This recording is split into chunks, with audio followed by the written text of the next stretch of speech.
How's it going, everyone? In today's video, I'll show you the best Sayodevice setting for your geometry dash.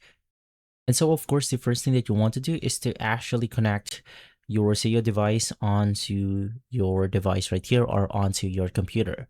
From there, you want to search Sayodevice on your web browser and then head over to the configuration tool for Sayodevice right here.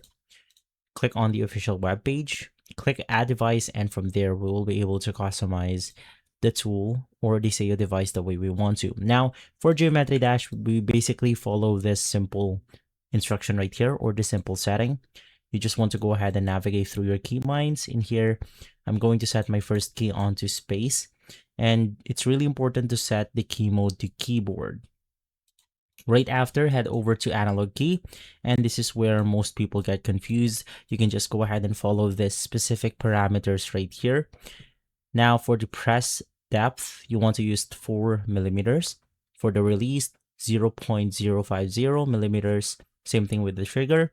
You want to make sure that the RT mode is enabled and just go ahead and put this exact same number right here.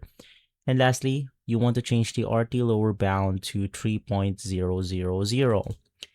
Now you want to also head over to the device option, which is going to be this one. Now this is going to be one of the most crucial parts out there, because the analog key that we have set will not work if you did not set the speed to this specific value. So make sure to set the slider all the way to the left, which is going to be set to speed.